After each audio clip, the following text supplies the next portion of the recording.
ಇವ್ರ ಕಾಮೆಂಟ್ ಏನೋ ಓದ್ತೀನಿ. ಕಂಟೆಂಟ್ಗೋಸ್ಕರ ಮಾತಾಡ್ತಿರೋ ದೇವರಿಗೆ ಗೊತ್ತು, ಇಲ್ಲ ನಂಗೆ ಗೊತ್ತು. ಕಂಟೆಂಟ್ ಮಾಡೋದಕ್ಕೋಸ್ಕರನೇ ಮಾತಾಡ್ತೀನಿ, ಮಾತಾಡೋಕ್ಕೋಸ್ಕರನೂ ಕಂಟೆಂಟ್ ಮಾಡ್ತೀನಿ. ಎರಡೂ ನಿಜಾನೇ. ದೇವ್ರಿಗೆ ಏನು ಗೊತ್ತು, ದೇವ್ರ ತನಕ ಏನು ಹೋಗ್ಬೇಕಲ್ಲ. ನನ್ನೇ ಕೇಳಿದ್ರೆ ನಾನೇ ಹೌದು. ಕೆಲವು ಸತಿ ಕೆಲವೊಂದು ವಿಷಯಗಳನ್ನ ಕನ್ವೆ ಮಾಡಬೇಕಾದ್ರೆ ವಿಡಿಯೋದಲ್ಲಿ ಹುಡುಕಿ ಮಾತಾಡ್ಬೇಕಾಗತ್ತೆ. ಬಾಯಿಗೆ ಮನ್ಸಿಗೆ ಬಂದಿದ್ದೆಲ್ಲ ಮಾತಾಡೋಕ್ಕಾಗಲ್ಲ. ಸ್ವಂತದವರೇ ಮೋಸ ಮಾಡೋ ಈ ಕಲಿಯುಗದಲ್ಲಿ ಯಾರೋ ಹೊರಗಿನವ್ರು ಬಂದು ಪ್ರೀತಿ ತೋರಿಸೋದು ನಿಜವಲ್ಲೂ ತುಂಬ ದೊಡ್ಡ ಗುಣ. ಸೊ ನೀವು ಅಜ್ಞಾನಿ ಅನ್ಸುತ್ತೆ ಈ ವಿಷಯದಲ್ಲಿ. ನಿಮಗೆ ಶಾರ್ಟ್ಸು, ರೀಲ್ಸು, ಲಾಂಗ್ ಫಾರ್ಮ್ಯಾಟು ಈ ಥರದ್ದೆಲ್ಲ ಇದೆ ಸೋಷಿಯಲ್ ಮೀಡಿಯಾದಲ್ಲಿ. ಮೋಸ್ಟ್ಲಿ ನಿಮ್ಗೆ ಅದ್ರ ಬಗ್ಗೆ ಜ್ಞಾನ ಇಲ್ಲ ಅನ್ಸುತ್ತೆ. ಈ ವಿಷಯದಲ್ಲಿ ನೀವು ಅಜ್ಞಾನಿ. ಸೊ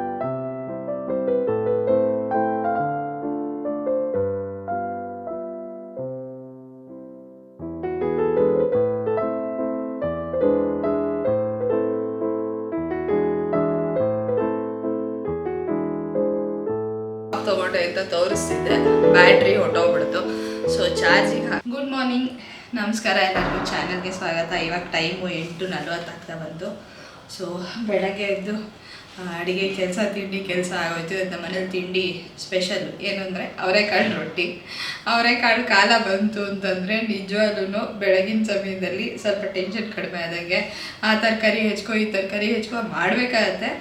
ಆದರೆ ಅವರೆಕಾಳಿದೆ ಅಂತಂದರೆ ಹಿಂದಿನ ದಿವಸ ಏನಾದ್ರು ಒಂಚೂರು ಪ್ಲ್ಯಾನ್ ಮಾಡಿದ್ರು ತಕ್ಷಣಕ್ಕೆ ಅವರೆಕಾಳು ಉಪ್ಪಿಟ್ಟು ಮಾಡ್ಬೋದು, ರೊಟ್ಟಿ ಮಾಡ್ಬೋದು, ಅಥವಾ ಅವರೆಕಾಳಲ್ಲಿ ಒಂದು ಪಲಾವ್ ಥರ ಮಾಡಿ ಅದನ್ನು ಅಂದರೆ ಊಟ ತಿಂಡಿಗೆ ಎರಡಕ್ಕೂ ಮ್ಯಾನೇಜ್ ಮಾಡ್ಬೋದು. ಸೊ ಅವರೆಕಾಳು ಕಾಲ ಬಂತು ಅಂದರೆ ನನಗಂತೂ ಖುಷಿ ಆಗುತ್ತೆ.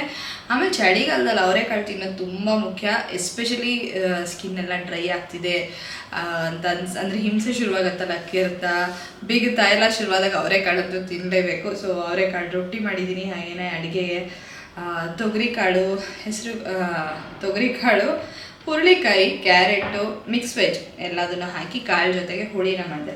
ಸೊ ಇವತ್ತಿನ ದಿವಸಕ್ಕೆ ಅಂದರೆ ಬೆಳಗ್ಗೆ ತಿಂಡಿ ಅಡುಗೆ ಅಂತೂ ಸಾರ್ಟೆಡು. ವಾಕಿಂಗ್ ಹೋಗೋಣ ಅಂತ ಅಂದ್ಕೊಂಡೆ, ಅದಕ್ಕೂ ಮುಂಚೆ ವ್ಲಾಗ್ ಶುರು ಮಾಡೋಣ ಅಂಥೇಳಿ. ಸಂಕ್ರಾಂತಿ ಹಬ್ಬ ಬರ್ತಿದೆ, ಕೆಲಸಗಳಂತೂ ಇದೆ. ಕೊಬ್ಬರಿ ಹೆಚ್ಚೋದು, ಬೆಲ್ಲ ಹೆಚ್ಚೋದು ಇನ್ನೂ ನಂದು ಆಗಿಲ್ಲ. ಬಟ್ ಒಂದೊಂದು ದಿವಸದ ಪ್ರೋಗ್ರಾಮು ನಂಗೆ ಆಗೋಗುತ್ತೆ, ಅದೇನು ದೊಡ್ಡ ವಿಷಯ ಅಲ್ಲ. ಪ್ರತಿ ವರ್ಷವೂ ಹಿಂಗೇನೆ. ಯಾಕೆಂದರೆ ಕ್ರಿಸ್ಮಸ್ ಹಾಲಿಡೇಸಿಗೆ ಹೊರಗೆ ಹೋದಾಗ ವಾಪಸ್ ಬಂದಮೇಲೆ ಇದರಿಂದ ಹೊರಗೆ ಬಂದು ಕೆಲಸ ಚುರುಕಾಗಿ ಮಾಡೋದ್ರ ಹೊತ್ತಿಗೆ ಸ್ವಲ್ಪ ಟೈಮ್ ತೊಗೊಳತ್ತೆ. ಆಮೇಲೆ ಊರಿಗೆಲ್ಲರೂ ಹೋಗಿ ಬಂದಾಗ ಏನಾಗುತ್ತೆ ಅಂದರೆ ಬಟ್ಟೆಗಳು ಒಗೆಯೋದು ದೊಡ್ಡ ಕೆಲಸ. ಪೈಲಪ್ ಆಗಿರುತ್ತಲ್ಲ, ಅದನ್ನು ಖಾಲಿ ಮಾಡಬೇಕಾಗಿರುತ್ತೆ. ಸೊ ಹಾಗಾಗಿ ಬೇರೆ ಕೆಲಸಗಳೆಲ್ಲ ಸ್ವಲ್ಪ ಸ್ಲೋ ಡೌನ್ ಆಗುತ್ತೆ. ಕೊಬ್ಬರಿ ಎಲ್ಲ ಅಂತೂ ಒಂದು ದಿವಸದಲ್ಲಿ ಹೆಚ್ಚು ಮುಗಿಯುತ್ತೆ. ಗೊತ್ತಿಲ್ಲ ನಿಮ್ಮಲ್ಲಿ ಎಷ್ಟು ಜನ ಆಗಲೇ ಎಲ್ಲ ಕೆಲಸ ಮುಗಿಸಿ ಸಂಕ್ರಾಂತಿ ಹಬ್ಬಕ್ಕೆ ರೆಡಿಯಾಗಿದ್ದೀರಾ ಅಂತ ಹೇಳಿ ಪ್ಲೀಸ್ ಕಾಮೆಂಟ್ ಮಾಡಿ ತಿಳಿಸಿ. ಯಾಕೆಂದರೆ ತುಂಬ ಜನ ಅಂತೂ ಒಂದು 15 ದಿವಸ ಮುಂಚೆ ದಿನ ಚೂರು ಹೆಚ್ಚೋದು ಇದೆಲ್ಲ ಶುರು ಮಾಡಿರ್ತಾರೆ. ಸೊ ಹಾಗಾಗಿ ಕೆಲವರಂತೂ ಎಲ್ಲ ರೆಡಿ ಮಾಡಿ ಇಟ್ಕೊಂಡು ಹಬ್ಬದ ದಿವಸ ದೇವರಿಗೆ ನೈವೇದ್ಯ ಮಾಡಿ ಹಂಚಿಬಿಟ್ಟು ತಿನ್ನೋದಕ್ಕೆ ಕಾಯ್ದಿರ್ತಾರೆ. ನಂದಿನ್ನೂ ಏನು ಪ್ರಿಪ್ರೇಷನ್ ಆಗಿಲ್ಲ. ಕೊಬ್ಬರಿ ಎಲ್ಲ ಹೆಚ್ಚಬೇಕು, ಬೆಲ್ಲ ಹೆಚ್ಚಬೇಕು. ಬಿಸಿಲಿಲ್ಲ ಅಂತಲೇ ಹೇಳ್ಬೋದು. ಬೆಂಗಳೂರಲ್ಲಿ ಚಳಿ ಜೋರಾಗಿದೆ, ಎಲ್ಲ ಕಡೆಯೂ ಚಳಿ ಜೋರಾಗಿದೆ. ಸೊ ಹಾಕ್ಕೊಂಡಿರೋ ಬಟ್ಟೆ ನೋಡಿದ್ರೆ ಗೊತ್ತಾಗ್ತಿದೆ ಅಂತ ಅಂದ್ಕೊಳ್ತೀನಿ. ಚಳಿಯಾಗಿದೆ. ಸೊ ಅದ್ರ ಜೊತೆಲಿ ಬಿಸಿಲಿಗೆ ಒಣಗಿಸೋ ಕೆಲಸನೂ ಇರುತ್ತೆ ಸಂಕ್ರಾಂತಿ ಹಬ್ಬದ್ದು. ಆಮೇಲೆ ಕಬ್ಬು ತೊಗೊಂಬ ಅದೆಲ್ಲ ಹಿಂದಿನ ದಿವಸದ ಕೆಲಸ ಕೂಡ ಕಾಯ್ತಾ ಇರುತ್ತೆ. ಸೊ ಇವಾಗ ಹೋಗ್ತೀನಿ, ವಾಕಿಂಗ್ ಮುಗಿಸ್ಕೊಂಡು ಬರ್ತೀನಿ. ಆಮೇಲೆ ಸ್ನಾನ ಅದು ಇದು ತಿಂಡಿ ಎಲ್ಲ ಆದಮೇಲೆ ಸಿಗ್ತೀನಿ. ಇವತ್ತು ಒಂದು ಹೊರಗೆ ಹೋಗೋ ಪ್ರೋಗ್ರಾಮ್ ಇದೆ, ಇನ್ನೂ ಅದು ನನಗೆ ಕನ್ಫರ್ಮ್ ಆಗಿಲ್ಲ. ಹೋಗ್ತೀನಿ ಅಂತಾದರೆ ಅದು ಎಲ್ಲಿಗೆ ಹೋಗಿದೆ ಅದನ್ನು ನಿಮ್ಮ ಜೊತೆ ಶೇರ್ ಮಾಡ್ಕೊಳ್ತೀನಿ. ಇಲ್ಲ ಅಂತಂದರೆ ವ್ಲಾಗ್ ಹಾಗೆ ಕಂಟಿನ್ಯೂ ಆಗುತ್ತೆ. ಸೊ ತಿಂಡಿ ತಿನ್ನೋ ಟೈಮಲ್ಲಿ ಸಿಗ್ತೀನಿ, ಮಾತಾಡ್ತೀನಿ. ತಿಂಡಿಗೆ ಅವರೆಕಾಳು ರೊಟ್ಟಿ ಮಾಡಿದ್ದೀನಿ ಅಂತ ಹೇಳಿದೆ, ಅದನ್ನು ತಿಂತಾಯಿದ್ದೀನಿ. ಇದು ಅಕ್ಕಿ ಹಿಟ್ಟು ಏನು ಬಳಸಿದ್ನಲ್ಲ ಈ ರೊಟ್ಟಿ ಮಾಡೋದಕ್ಕೆ, ಇದು ನಾನು ಮೆಟ್ರೋದಲ್ಲಿ ತೊಗೊಂಬಂದಿದ್ದೆ ಟ್ರೈ ಮಾಡೋಣ ಅಂತ ಹೇಳೇನೆ. ಯಾವುದೋ ಕಳಸ ಅಂತ ಏನೋ ಬ್ರ್ಯಾಂಡ್ ಇತ್ತು. ಸುಮ್ಮನೆ ನೋಡೋಣ ಹೇಗಿರುತ್ತೆ ಅಂಥೇಳಿ. ಇದು ಬಳಿಯೋ ರೊಟ್ಟಿ ಮಾಡ್ತೀವಲ್ಲ ನಾವು, ತರಕಾರಿ ಎಲ್ಲ ಹಾಕಿ. ನಾನೇ ನಿಮ್ಮ ಜೊತೆ ಎಷ್ಟೊಂದು ಸತಿ ಹಂಚ್ಕೊಂಡಿನಿ. ಸೌತೆಕಾಯಿ ಇರ್ಬೋದು, ಮೂಲಂಗಿ ಇರ್ಬೋದು, ಅಥವಾ ಇನ್ಯಾವುದೇ ತರಕಾರಿನ ತುರಿದು ಹಾಕ್ಬಿಟ್ಟು ಮಾಡ್ತೀವಲ್ಲ, ಸೋರೆಕಾಯಿ, ಆ ಥರದ ರೊಟ್ಟಿ ಮಾಡೋದಕ್ಕೆ ಹಿಟ್ಟು ತರಿಯಾಗಿ ಚೆನ್ನಾಗಿದೆ.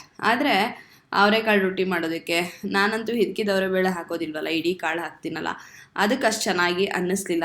ರೊಟ್ಟಿ ಮುಖನೂ ನೀವು ನೋಡಿದ್ರಿ, ಅಷ್ಟೇನು ಸುಂದರವಾಗಿರಲಿಲ್ಲ ಅಂತ ಹೇಳ್ಬೋದು. ಬಟ್ ಓಕೆ, ರುಚಿಯಾಗೇನೋ ಇತ್ತು, ಅಷ್ಟೊಂದು ಚೆನ್ನಾಗಿ ಅನಿಸ್ಲಿಲ್ಲ ರೊಟ್ಟಿ ತಟ್ಟಬೇಕಾದ್ರೂ. ಇವಾಗ ಸಂಜೆ ಆಗಿದೆ, ಕ್ಯಾರೆಟ್ ಹಲ್ವಾ ಮಾಡೋಣ ಅಂಥೇಳಿ ಅಡುಗೆ ಮನೆಗೆ ಬಂದೀನಿ. ಚಳಿಗಾಲದಲ್ಲಿ ಕ್ಯಾರೆಟ್ ಸಿಗ್ತಿದ್ದಾಗ ಸೀಸನಲ್ಲಲ್ವ ಅದು, ಇವಾಗೇನು 365 ದಿವಸನೂ ಕ್ಯಾರೆಟ್ ಸಿಗಲ್ಲ ಅಂತಲ್ಲ, ಆದರೆ ಚಳಿಗಾಲಕ್ಕೆ ವಿಶೇಷ ಕ್ಯಾರೆಟು. ಅದರಲ್ಲೂ ಇವಾಗ ಈ ಡೆಲ್ಲಿ ಕ್ಯಾರೆಟ್ ಏನು ಸಿಗತ್ತಲ್ಲ, ಇದ್ರೊಳಗೆ ಹಲ್ವಾ ಮಾಡೋಕ್ಕೂ ಚೆನ್ನಾಗಿರುತ್ತೆ. ಅಥವಾ ಮಾಮೂಲಿ ಕ್ಯಾರೆಟ್ ಆದರೂ ಸರಿಯೇ, ಚೆನ್ನಾಗೇ ಇರುತ್ತೆ. ಇದು ಡೆಲ್ಲಿ ಕ್ಯಾರೆಟ್ ತೊಗೊಂಬಂದಿದೆ, ಇದ್ರದ್ದು ಹಲ್ವಾ ಮಾಡೋಣ ಅಂಥೇಳಿ. ಇದಂತೂ ತುಂಬ ಬೇಗ ಆಗೋವಂಥ ರೆಸಿಪಿ. ಅಂದರೆ ನಾನು ಮಾಡ್ತಿರೋ ಮೆಥಡ್ ಏನಿದೆಯಲ್ಲ, ಇದು ತುಂಬ ಬೇಗ ಆಗುತ್ತೆ. ಆಮೇಲೆ ಹಲ್ವಾ ಮಾಡೋದು ಅಂದ್ರೆ ಏನು, ಒಲೆ ಮುಂದೆ ನಿಂತ್ಕೊಂಡು ಕೆದಕ್ತಾ ಇರೋದು, ಯಾರಪ್ಪ ಮಾಡ್ತಾರೆ ಅದನ್ನು. ಅದ್ರ ಬದಲು ಹೊರಗಡೆ ಸ್ವೀಟ್ ಸ್ಟಾಲಲ್ಲಿ 100 ಗ್ರಾಮೋ 50 ಗ್ರಾಮೋ ತಿಂದ್ಬಿಟ್ರೆ ಕೆಲಸ ಮುಗೀತು ಅಂತ ಅನಿಸುತ್ತೆ. ಬೆಂಗಳೂರಲ್ಲಿ ಈ ಕಲ್ಚರ್ ಸ್ವಲ್ಪ ಕಡಿಮೆ ಅಂತ ಹೇಳ್ಬೋದು. ಅಂದರೆ ಈ ಥರದ ವ್ಯಾಪಾರ ಅಂದರೆ ಏನು, ಕ್ಯಾರೆಟ್ ಹಲ್ವಾ, ಬರೀ ಕ್ಯಾರೆಟ್ ಹಲ್ವಾ ಮಾಡಿ ಮಾರೋದು. ಅದೇ ನೀವು ಉತ್ತರ ಭಾರತದ ಕಡೆಗೆ ಹೋಗ್ಬಿಟ್ರಂತೂ ಸಾಮಾನ್ಯವಾಗಿ ಕ್ರಿಸ್ಮಸ್ ಟೈಮಲ್ಲಿ ನಾನು ಟ್ರಾವೆಲ್ ಮಾಡ್ತಿರ್ತೀನಿ, ಎಷ್ಟೊಂದು ಸರ್ತಿ ನಿಮ್ಮ ಜೊತೆ ಶೇರ್ ಮಾಡ್ಕೊಂಡಿನಿ. ಹೋದ ಕಡೆ ಎಲ್ಲ ಗಾಜರ್ಕೆ ಹಲ್ವಾ ಅಂಥೇಳಿ ಫೇಮಸ್ ಆಗಿ, ಅಂದರೆ ಆ ಸೀಸನಲ್ಲಿ ಬರೋ ಅಂಥದ್ದನ್ನು ಬೀದಿಲೂ ಮಾರ್ತಿರೋದು ಆರಾಮಾಗಿ ನೋಡ್ಬೋದು. ನಮ್ಮಲ್ಲಿ ಇಲ್ಲಿ ಎಷ್ಟು ಕಡಿಮೆ ಅಂತ ಹೇಳ್ಬೋದು, ಏನೋ ಸ್ವೀಟ್ ಸ್ಟಾಲ್ಗಳೇ ಅಥವಾ ಹೋಟೆಲ್ಗಳಲ್ಲಿ ನಾವು ನೋಡ್ತೀವಿ. ಆದರೆ ಅಲ್ಲಂತೂ ಚಿಕ್ಕ ಪುಟ್ಟ ಸ್ವೀಟ್ ಸ್ಟಾಲ್ ಇರ್ಬೋದು, ಅಥವಾ ರೋಡ್ ಸೈಡಲ್ಲೇ ಚಿಕ್ಕ ಅಂಗಡಿಗಳಿರ್ಬೋದು, ಸೀಸನಲ್ಲಿದು ಅಂಥೇಳಿ. ಲಾಸ್ಟ್ ಟೈಮು ನಾನು ತಿಂದಿದ್ದು ಕ್ಯಾರೆಟ್ ಹಲ್ವಾ ಎಲ್ಲಿ ಅಂತಂದರೆ, ಲಾಸ್ಟ್ ವಿಂಟರಲ್ಲಿ ಡೆಹ್ರಾಡೂನಲ್ಲಿ ತಿಂದಿದ್ದು. ಎಷ್ಟೊಂದು ಕಡೆ ಕಾಣಿಸ್ತಿತ್ತು ಹಲ್ವಾ ಮಾಡಿ ಮಾರ್ತಾ ಇರ್ತಿದ್ರು. ಚೆನ್ನಾಗೂ ಇರುತ್ತೆ. ಸಾಕಷ್ಟು ತುಪ್ಪ ಹಾಕಿ, ಎಮ್ಮೆ ತುಪ್ಪ ಆದರೆ ಎಮ್ಮೆ, ಹಸುವಿನ ತುಪ್ಪ ಆದರೆ ಹಸುವಿನ ತುಪ್ಪ. ನಾನೇನು ಮಾಡ್ತೀನಿ ಇಲ್ಲಿ ಅಂದರೆ, ಕುಕ್ಕರಲ್ಲಿ ಸ್ವಲ್ಪ ತುಪ್ಪ ಹಾಕಿ ಕ್ಯಾರೆಟ್ ತುರಿದಿಟ್ಕೊಂಡಿದ್ದಲ್ಲ, ಸುಮಾರು 1 kg ಅಷ್ಟು, 1 kgಗಿಂತ ಸ್ವಲ್ಪ ಕಡಿಮೆ ಇದೆ ಅನಿಸುತ್ತೆ. ಅದನ್ನು ಫಸ್ಟ್ ಹುರ್ಕೊಂಡೆ, ತುಪ್ಪದಲ್ಲಿ ಒಂಚೂರು ಹುರ್ಕೊಂಡೆ. ಆಮೇಲೆ ಒಂದು ಅರ್ಧ ಕಪ್ಗಿಂತನೂ ಕಡಿಮೆ, ಅಥವಾ ಅರ್ಧ ಕಪ್ಪು 1 ಕಪ್ ಅಷ್ಟು ಹಾಲು ಕೂಡ ಹಾಕೋಬೋದು, ಏನು ತೊಂದರೆ ಇಲ್ಲ. ಅಷ್ಟು ಹಾಲನ್ನು ಹಾಕ್ಬಿಟ್ಟು ಮುಚ್ಚಳನ ಮುಚ್ಚಿ ಒಂದು 2-3 ವಿಸಿಲ್ ಕೂಗಿಸ್ಕೋತೀನಿ. ತೊಂದರೆ ಏನಿಲ್ಲ, 2-3 ವಿಸಿಲ್ ಕೂಗಿಸ್ಕೋಬೋದು, ಏನು ಕರ್ಕೋಗುತ್ತೆ ಅಂತೇನಿಲ್ಲ. ತುರಿ ಅಲ್ವಾ, ಇಡೀ ಕ್ಯಾರೆಟ್ ಆದರೆ ಸಾಫ್ಟ್ ಆಗಿಬಿಡತ್ತೆ ಅನ್ಬೋದು. ಇದು ತುರಿ ಅದರಿಂದ ಏನು ಹೋಗೋದಿಲ್ಲ. ನಿಮಗೆ ನೀರು ಏನು ಹಾಕಬೇಕಾಗಿಲ್ಲ, ಯಾಕೆಂದರೆ ಇದಕ್ಕೊಂದು ಸ್ವಲ್ಪ ಹಾಲು ಹಾಕಿ ಕೂಗಿಸಿದ ತಕ್ಷಣ ಇದು ಚೆನ್ನಾಗಿ ನೀರು ಬಿಟ್ಕೊಂಡು ಒಳಗಡೆ ಸಾಕಷ್ಟು ಇದಕ್ಕೆ ಬೇಯೋದಕ್ಕೆ ಬೇಕಾಗಿರೋಷ್ಟು ನೀರು ಉಳ್ಕೊಂಡಿರುತ್ತೆ. ಹಾಗಾಗಿ ಯೋಚನೆ ಇಲ್ಲದೆ ನೀವು ಕುಕ್ಕರ್ ಮುಚ್ಚಳನ ಹಾಕಿ ಕೂಗಿಸ್ಕೋಬೋದು. ಹಾಲು ಹಾಕ್ಬಿಟ್ರೆ ಎಲ್ಲಿ ಸೀದು ಹೋಗ್ಬಿಡುತ್ತೋ ಅಂತ ಏನು ಯೋಚನೆ ಮಾಡಬೇಕಾಗಿಲ್ಲ ನೀವು. ನಾನು ತೋರಿಸೋಷ್ಟು ಹಾಲು ಹಾಕಿದ್ರೆ ಸಾಕು. ಕೆನೆ ಇರುತ್ತಲ್ಲ, ಆ ಥರ ಹಾಲನ್ನ ಇದಕ್ಕೆ ಹಾಕ್ಕೊಳ್ಳಿ, ಚೆನ್ನಾಗಿರುತ್ತೆ. ಕೂಗಿಸಿ ಕೂಲ್ ಆದಮೇಲೆ ಇದಕ್ಕೆ ಇನ್ನೂ ಏನೇನು ಮಾಡಬೇಕು ಅಂತ ಹೇಳ್ತಾ ಹೋಗ್ತೀನಿ. ಚಳಿಗಾಲದ ವಿಶೇಷ ಕ್ಯಾರೆಟ್ ಹಲ್ವಾ. ಕ್ಯಾರೆಟ್ ಹಲ್ವಾ ಅಂದರೆ ಯಾರಿಗಿಷ್ಟ ಇಲ್ಲ. ಸೇಮ್ ನಾನು ಬೀಟ್ರೂಟಲ್ಲೂ ಮಾಡ್ತೀನಿ, ಇನ್ನೊಮ್ಮೆ ಯಾವ ಥರ ತೋರಿಸ್ತೀನಿ. ಒಂದು ಸತಿ ಆಗಲೇ ಮಾಡಾಯಿತು. ಬೀಟ್ರೂಟಲ್ಲೂ ತುಂಬ ಚೆನ್ನಾಗಿರುತ್ತೆ, ಕ್ಯಾರೆಟಲ್ಲಂತೂ ಹೇಳಲೇಬೇಕಾಗಿಲ್ಲ. ಉತ್ತರ ಭಾರತದ ಕಡೆ ವಿಶೇಷವಾಗಿ ಸಿಗುತ್ತೆ ಅಂತ ಹೇಳ್ತಿದ್ದೆ. ಅಲ್ಲೆಲ್ಲ ಸಾಮಾನ್ಯ ಈ ಡೆಲ್ಲಿ ಕ್ಯಾರೆಟಲ್ಲೇ ಹಲ್ವಾ ಮಾಡೋದು. ಈ ಸೀಸನಲ್ಲಿ ಅದು ವಿಶೇಷವಾಗಿ ಸಿಗೋದ್ರಿಂದ ಅದನ್ನೇ ಹಲ್ವಾ ಮಾಡೋದು. ಇಲ್ಲಿ ನಾನು ಕುಕ್ಕರ್ನ 3 ಸತಿ ಕೂಗಿಸಿದ್ದೀನಿ, 2 ಸತಿನ ತೋರಿಸಿದ್ದೀನಿ ಅಂತ ಅಂದ್ಕೊಳ್ತೀನಿ. ಬಟ್ 3 ವಿಸಿಲ್ ಆರಾಮಾಗಿ ಕೂಗಿಸ್ಬೋದು, ತುಂಬ ಚೆನ್ನಾಗತ್ತೆ. ನಾನು ಯಾವ ಪಾತ್ರೆಯಲ್ಲಿ ಹಲ್ವಾ ಮಾಡಬೇಕು ಅಂದ್ಕೊಂಡಿನೋ ಅದರೊಳಗೇನೆ ನಾನು ಸ್ವಲ್ಪ ತುಪ್ಪನ ಹಾಕ್ಕೊಂಡು ಗೋಡಂಬಿ ಮತ್ತು ಬಾದಾಮಿನ ಹುರ್ಕೊಳ್ತಾ ಇದ್ದೀನಿ. ದ್ರಾಕ್ಷಿನ ಹಾಕೋದು ಮರ್ತುಬಿಟ್ಟೆ ನಾನು ಈ ಸತಿ. ನಂಗೆ ದ್ರಾಕ್ಷಿ ಇಷ್ಟ ಆಗುತ್ತೆ. ಇನ್ನೂ ನೀವು ಬೇಕಾದ್ರೆ ಪಿಸ್ತಾ ಇದ್ದರೆ, ಅನ್ಸಾಲ್ಟೆಡ್ ಇದ್ದರೆ ಅದನ್ನು ಕೂಡ ಹಾಕೋಬೋದು, ತುಂಬ ಚೆನ್ನಾಗಿರುತ್ತೆ. ಎಲ್ಲದನ್ನು ಹುರಿದು ತೆಗೆದಿಟ್ಕೊಂಡ್ರೆ ತುಪ್ಪ ವೇಸ್ಟ್ ಆಗೋದಿಲ್ಲ. ಆಮೇಲೆ ಇದೇ ಪಾತ್ರೆಗೆ ನಾನು ಬೇಯಿಸಿಟ್ಟಿರುವಂಥ ಕ್ಯಾರೆಟ್ ಏನಿದೆಯಲ್ಲ ಅದನ್ನು ಇದಕ್ಕೆ ಸೇರಿಸ್ಕೋತೀನಿ. ಹಾಗಾಗಿ ಮೊದಲೇ ಹುರ್ಕೊಂಬಿಟ್ರೆ ತುಪ್ಪ ವೇಸ್ಟ್ ಆಗೋದಿಲ್ಲ. ಇದಕ್ಕೆ ತುಂಬ ತುಪ್ಪ, ಈ ಮೆಥಡಲ್ಲಿ ನೀವು ಮಾಡಿದಾಗ ತುಂಬ ತುಪ್ಪ ಏನು ಬೇಕಾಗಿಲ್ಲ. ಆ್ಯಕ್ಚುಲಿ ಹಲ್ವಾಕ್ಕೆ ಕೆಲವ್ರಿಗಿರುತ್ತೆ ತುಂಬ ತುಪ್ಪ ಬೇಕು, ತುಂಬ ಹಾಲು ಬೇಕು ಅಂತೇಳಿ. ಹಾಗೇನಿಲ್ಲ, ಹಾಲಲ್ಲೇ ಬೇಯಿಸಿ ಮಾಡ್ತೀರಾ ಅಂದರೆ ಅದೊಂಥರ. ಇಲ್ಲ ಅಂದರೆ ಇಲ್ಲಿ ನಾನು ತೋರಿಸಿರೋ ಮೆಥಡಲ್ಲಿ ನಿಮಗೆ ತುಂಬ ತುಪ್ಪ ಬೇಕಾಗೋದಿಲ್ಲ, ಆದರೆ ಖೋವಾ ಬೇಕಾಗತ್ತೆ. ಈಗ ಕುಕ್ಕರಿಂದ ಆ ಮಿಶ್ರಣನ ತೆಗೆದು ಪಾತ್ರೆಗೆ ಹಾಕ್ಕೊಂಡಿದ್ದೀನಿ. ಹಾಗೆ ಇದಕ್ಕೆ ಸಕ್ಕರೆ ಕೂಡ ಹಾಕ್ಕೊಂಡಿದ್ದೀನಿ. ಸಕ್ಕರೆ ಹಾಕಿದ ಕ್ಲಿಪ್ಪಿಂಗು ಮಿಸ್ ಆಗಿದೆ, ನಾನು ಮೋಸ್ಟ್ಲಿ ರೆಕಾರ್ಡ್ ಮಾಡೋದು ಮರ್ತೆ ಅಂತ ಅನಿಸುತ್ತೆ. ಸಕ್ಕರೆ ಹಾಕಿದ್ದೀನಿ. ಸಕ್ಕರೆ ಸುಮಾರು ಒಂದು ಅರ್ಧ ಕಪ್ಪಿಂದ 3/4 ಕಪ್ ಅಷ್ಟೇ ಸಕ್ಕರೆ ಹಾಕೋದು. ನಾನು ಜಾಸ್ತಿ ಸಕ್ಕರೆ ಹಾಕೋದಿಲ್ಲ, ಅರ್ಧ ಕಪ್ ಆದರೂ ಸಾಕು. ಯಾಕೆಂದರೆ ಕ್ಯಾರೆಟ್ನಲ್ಲೂ ಸಿಹಿ ಅಂಶ ಇರುತ್ತೆ, ಕೋವಾ ಹಾಕಿದಾಗಲೂ ಅದರಲ್ಲೂ ಒಂದು ಸಿಹಿ ಅಂಶ ಇರುತ್ತೆ. ನನಗೆ ಸಕ್ಕರೆ ತುಂಬ ಹಾಕಿ ತುಂಬ ಸ್ವೀಟನ್ನು ತಯಾರಿಸೋದು ಅಷ್ಟು ಇಷ್ಟ ಆಗೋದಿಲ್ಲ. ನಮ್ಮನೇಲಿ ನಾವು ಅಷ್ಟೊಂದು ಸಕ್ಕರೆ ತಿನ್ನೋದಿಲ್ಲ. ಕೆಲವ್ರ ಮನೆಗಳಲ್ಲಿ ತುಂಬಾ ಸಕ್ಕರೆ ಹಾಕ್ಬಿಟ್ಟಿರ್ತಾರೆ. ನನಗೆ ನಾನೊಂದು ಅರ್ಧ ಕಪ್ಪಿಂದ ಮುಕ್ಕಾಲು ಕಪ್ ಅಷ್ಟು ಹಾಕಿದ್ದೆ. ಆಮೇಲೆ ಕೆದಕ್ತಾ ಇರೋದು ಎಲ್ಲಿವರೆಗೆ, ಆ ನೀರೆಲ್ಲ ಹೋಗ್ತಿರೋವರೆಗೆ. ಆ ನೀರೆಲ್ಲ ಹೋಯಿತು ಅಂತ ಅಂದಮೇಲೆ ಈ ಖೋವಾನ ಹಾಕ್ಕೊಳ್ತಾ ಇದ್ದೀನಿ. ನಂದಿನಿ ಖೋವಾ ಏನು ಬರುತ್ತಲ್ಲ ಒಂದು ಪ್ಯಾಕೆಟಲ್ಲಿ, ಎಷ್ಟಿರುತ್ತೆ 100 ಗ್ರಾಮ್ 200 ಗ್ರಾಮ್ ನಂಗೆ ಐಡಿಯಾ ಇಲ್ಲ, ಬಟ್ ಒಂದು ಪ್ಯಾಕೆಟ್ ನಂದಿನಿ ಖೋವಾ ಏನು ಬರುತ್ತಲ್ಲ ಪೂರ್ತಿ ಅಷ್ಟನ್ನು ಇದಕ್ಕೆ ಹಾಕಿದ್ದೀನಿ. 200 ಗ್ರಾಮ್ಸೇ ಇರ್ಬೋದು ಅಂತ ಅಂದ್ಕೊಳ್ತೀನಿ. ಸೊ ಇದು ಅನ್ಸ್ವೀಟೆಂಡ್ ಖೋವಾ ಇದು. ಇದನ್ನು ಹಾಕಿ ಯಾವಾಗ ಹಾಕ್ತೀನಿ ಅಂದರೆ, ಆ ಕ್ಯಾರೆಟು ಮತ್ತು ಸಕ್ಕರೆ ಎಲ್ಲ ಹಾಕಿದ್ಮೇಲೆ ನೀರೆಲ್ಲ ಇಂಗುತ್ತಲ್ಲ, ಆಮೇಲೆ ಈ ಖೋವಾನ ಹಾಕ್ತೀನಿ. ಆ ನೀರು ಇದ್ದಾಗಲೇ ನೀವು ಖೋವಾನ ಹಾಕ್ಬಿಟ್ರೆ ಆ ನೀರು ಒಳಗಡೆ ಖೋವಾ ಕದ್ರಕೊಂಬಿಡತ್ತೆ. ನಿಮ್ಗೆ ಅದೊಂಥರ ಖೋವಾ ಅಂದರೆ ತರಿಯಾಗಿ ಬಾಯಿಗೆ ಸಿಗ್ತಿರ್ಬೇಕು ಹಲ್ವಾ ತಿಂತಿದ್ದಾಗ, ಆಗಲೇ ಮಜಾ ಬರೋದು, ಹೌದಾ? ಅದರಿಂದ ನೀರು ಇಂಗ್ಲಿ ಅಂದರೆ ಕುಕ್ಕರಿಂದ ತೆಗೆದು ನೀವು ಪಾತ್ರೆಗೆ ಹಾಕ್ಕೊಂಡು ಸಕ್ಕರೆ ಹಾಕಿದ್ಮೇಲೆ ನೀರನ್ನು ಇಂಗಿಸ್ಕೊಳ್ಳಿ, ಆಮೇಲೆ ಖೋವಾನ ಹಾಕ್ಕೊಳ್ಳಿ, ಸರಿನಾ? ಖೋವಾ ಎಲ್ಲ ಮಿಕ್ಸ್ ಆದಮೇಲೆ ಒಂದು ದೊಡ್ಡ ಚಮಚದಷ್ಟು ತುಪ್ಪನ ಹಾಕ್ಕೊಂಡಿದ್ದೀನಿ. ಮೊದಲು ಗೋಡಂಬಿ ಮತ್ತು ಬಾದಾಮಿ ಕರಿಯೋದಕ್ಕೆ ಏನು ತುಪ್ಪ ಹಾಕ್ಕೊಂಡಿದ್ನಲ್ಲ ಈ ಪಾತ್ರೆಗೆ, ಅಷ್ಟು ತುಪ್ಪ. ಅದಾದಮೇಲೆ ಒಂದು ದೊಡ್ಡ ಚಮಚದ ತುಪ್ಪ, ಇಷ್ಟೇ ತುಪ್ಪ ಹಾಕ್ಕೊಳ್ಳೋದು. ಆ್ಯಕ್ಚುಲಿ ಇಲ್ಲಿ ಕೂಡ ನೀವೇ ಇನ್ನೊಂಚೂರು ಕಡಿಮೆ ತುಪ್ಪನೇ ಹಾಕ್ಕೋಬೋದು. ನಾನಿಲ್ಲ ಅವತ್ತು ಧಾರಾಳವಾಗಿ ಹಾಕ್ಬಿಟ್ಟೆ, ಯಾಕೆಂದರೆ ಒಂದು ಸ್ವಲ್ಪ ತುಪ್ಪ ಏನಿತ್ತಲ್ಲ ಅದನ್ನು ಖಾಲಿ ಮಾಡೋಣ, ಡಬ್ಬಿಲಿ ಚೂರಿಟ್ಟು ಏನು ಮಾಡೋದು ಅಂಥೇಳಿ ಹಾಕ್ಬಿಟ್ಟೆ. ಇಲ್ಲಿ ಕಡಿಮೆ ಕ್ವಾಂಟಿಟಿ ತುಪ್ಪ ಹಾಕ್ಕೊಂಡು ನಡೆಯುತ್ತೆ. ಆದರೆ ಈ ಹಂತದಲ್ಲಿ ತುಪ್ಪ ಹಾಕ್ಕೊಳ್ಳೋದು ಮಾಡಲೇಬೇಕಾದ್ ನೀವು. ಈಗ ಇದನ್ನು ಚೆನ್ನಾಗಿ ಕೈಯಾಡಿಸ್ತಿರೋಣ. ಮತ್ತೇನಾರೋ ನೀರು ಬಿಟ್ಕೊಂಡಿದ್ರೆ ಅಥವಾ ಖೋವಾ ಇನ್ನೂ ಮಿಕ್ಸ್ ಆಗಿಲ್ದಿದ್ರೆ ಕೈಯಾಡಿಸ್ತಾ ಇರಿ. ಕೈಯಾಡ್ಸೋಕ್ಕೆ ಶುರು ಮಾಡಿದ್ಮೇಲೆ ಎಲ್ಲ ಚೆನ್ನಾಗಿ ಮಿಕ್ಸ್ ಆಗಿದೆ, ತುಪ್ಪನೂ ಕೂಡ ಎಲ್ಲ ಕಡೆ ಸ್ಪ್ರೆಡ್ ಆಗಿದೆ, ಖೋವಾನೂ ಇದಾಗಿದೆ ಅಂತ ಅನಿಸಿದ್ಮೇಲೆ ನೀವು ಒಲೆನ ಆಫ್ ಮಾಡ್ಬೋದು. ಈಗ ಹಲ್ವಾ ತಯಾರಾಗಿದೆ ಅಂತಲೇ ಹೇಳ್ಬೋದು. ಇನ್ನೊಂದು, ಈ ಹಂತದಲ್ಲಿ ಬೇಕಾದರೆ ನೀವು ಇನ್ನೂ ಗಟ್ಟಿಯಾಗಿ ಆಗೋವರೆಗೂ ಕೆದಕ್ತಾ ಇರ್ಬೋದು. ಇನ್ನೂ ಚೆನ್ನಾಗಿ ನೀರನ್ನು ಇಂಗಿಸ್ತೀನಿ, ಹಲ್ವಾ ಗಟ್ಟಿ ಮಾಡ್ತೀನಿ ಅಂತಂದರೆ ಹಾಗೂ ಮಾಡ್ಬೋದು. ನನಗೆ ಹಲ್ವಾ ಸ್ವಲ್ಪ ಸಾಫ್ಟಾಗಿ ಸ್ವಲ್ಪ ನೀರಾಗಿರಬೇಕು, ಆಗಲೇ ನನಗೆ ಮಜಾ ಅಂತ ಬರೋದು. ಯಾಕೆಂದರೆ ಹಲ್ವಾದ ಕನ್ಸಿಸ್ಟೆನ್ಸಿ ಅದೇ ಅಲ್ವಾ, ಹಲ್ವಾ ಮಾಡೋಕ್ಕೋಗಿ ಬರ್ಫಿ ಮಾಡಬಾರ್ದಲ್ವ. ಹಾಗಾಗಿ ಈಗ ನೋಡಿ ಅಂಚಲ್ಲೂ ಕೂಡ ತುಪ್ಪ ಎಲ್ಲ ಬಿಟ್ಕೊಂಡಿದೆ, ನೀರೆಲ್ಲ ಹೋಗಿದೆ, ಆದರೆ ಸಾಫ್ಟ್ ಟೆಕ್ಸ್ಚರ್ ಹಾಗೆ ಉಳ್ಕೊಂಡಿದೆ. ಇಷ್ಟ ಆದಮೇಲೆ ನಾನು ಒಲೆ ಉರಿನ ಆಫ್ ಮಾಡಿ ಇದಕ್ಕೆ ಹುರಿದಿಟ್ಕೊಂಡಿದ್ವಲ್ಲ ತುಪ್ಪದಲ್ಲಿ ಗೋಡಂಬಿ, ಬಾದಾಮಿ, ದ್ರಾಕ್ಷಿ ಒಂದು ಮರ್ತೋಯ್ತು, ಅದನ್ನು ಹಾಕ್ತೀನಿ. ಎಷ್ಟು ರುಚಿಯಾಗಿತ್ತು ಅಂತಂದರೆ, ಚಳಿಗಾಲದಲ್ಲಿ ಒಂದು ಸತಿನಾದರೂ ಕೂಡ ಕ್ಯಾರೆಟ್ ಹಲ್ವಾನ ಮನೇಲಿ ಮಾಡಲೇಬೇಕು. ಕೆಲವರಿಗೆ ಖೋವಾ ಎಲ್ಲ ಹಾಕೋದಿಲ್ಲ, ರವೆನೆಲ್ಲ ಹುರಿದು ಹಾಕ್ತಾರೆ. ಆದರೆ ನಂದಿನಿ ಖೋವಾನ ಅಥವಾ ಯಾವುದೇ ಖೋವಾ ಇರಲಿ 1 kgಗೆ ಒಂದು 200 ಗ್ರಾಮ್ ಅಷ್ಟು ಲೆಕ್ಕ ಅಂತ ಇಟ್ಕೊಂಡು ನೀವು ಹಾಕ್ಬೋದು. ತುಂಬಾ ಟೇಸ್ಟಿಯಾಗಿರುತ್ತೆ. ಯಾವ ಸ್ವೀಟ್ ಸ್ಟಾಲ್ನಲ್ಲೂ ಇಷ್ಟು ರುಚಿಯಾಗಿ ನಿಮಗೆ ಸಿಗೋದಕ್ಕೆ ಸಾಧ್ಯ ಇಲ್ಲ. ಮಾಡಿ ಮನೇಲೆಲ್ಲರಿಗೂ ಹಂಚಿ ತುಂಬ ಖುಷಿಯಾಗಿ ತಿಂದು ನೋಡಿ, ಟೇಸ್ಟ್ ಹೇಗಿತ್ತು ಅಂತ ಕಾಮೆಂಟ್ ಸೆಕ್ಷನಲ್ಲಿ ಖಂಡಿತ ತಿಳಿಸಿ. ಇದು ಮಾರನೇ ದಿವಸ. ಈ ವ್ಲಾಗಲ್ಲಿ ನೀವು ಹೆಚ್ಚು ರೆಸಿಪಿಗಳೇ ನೋಡ್ತೀರಾ. ಚಳಿಗಾಲ ಆದಮೇಲೆ ರುಚಿಯಾಗಿ ಮಾಡ್ಕೊಂಡು ತಿನ್ನಬೇಕಲ್ಲ, ಅದೇ ನಡೀತಾ ಇದೆ. ಇಲ್ಲಿ ಸ್ವಲ್ಪ ಕಡಲೆ ಬೀಜ ಮತ್ತು ಎಳ್ಳನ್ನು ಹುರಿದಿಟ್ಕೊಂಡಿದ್ದೀನಿ. ಹಾಗೆ ಈ ಗುಂಡು ಬದನೆಕಾಯಿ ಇರುತ್ತಲ್ಲ, ಅದನ್ನು ಈ ರೀತಿ ದಪ್ಪ ಹೋಳಾಗಿ ಹೆಚ್ಚಿಟ್ಕೊಂಡಿದ್ದೀನಿ. ಮತ್ತು 2 ಮೀಡಿಯಮ್ ಸೈಜಿನ ಕ್ಯಾಪ್ಸಿಕಮ್ನ ಹೆಚ್ಚಿಟ್ಕೊಂಡಿದ್ದೀನಿ. ಸ್ವಲ್ಪ ದೊಡ್ಡದಾಗೆ ಹೆಚ್ಕೊಳ್ಳಿ, ಯಾಕೆ ಅಂದರೆ ಕುಕ್ಕರ್ನಲ್ಲಿ ಬೇಯಿಸ್ತೀವಲ್ಲ, ಕರ್ಗಿ ಹೋಗೋ ಸಾಧ್ಯತೆ ಇರುತ್ತೆ. ಬದನೆಕಾಯಿ ಮತ್ತು ಕ್ಯಾಪ್ಸಿಕಮ್ದು ಬೇರೆ ಥರ ಸ್ಟೈಲ್ನಲ್ಲಿ ಎಣ್ಗಾಯಿನ ಮಾಡ್ತಾಯಿದ್ದೀನಿ, ಅಂದರೆ ಸ್ಟಫ್ಡ್ ಅಲ್ಲ. ಇದರ ಜೊತೆಗೆ 1 ಹಿಡಿಯಷ್ಟು ಕೊಬ್ಬರಿ ತುರಿ ಮತ್ತು 1.5 2 ಚಮಚದಷ್ಟು ಹುಳಿ ಪುಡಿ ಅಥವಾ ಸಾಂಬಾರು ಪುಡಿ ಅಂತ ಏನಂತಿರಲ್ಲ ಅದನ್ನು ಹಾಕ್ಕೊಂಡಿದ್ದೀನಿ.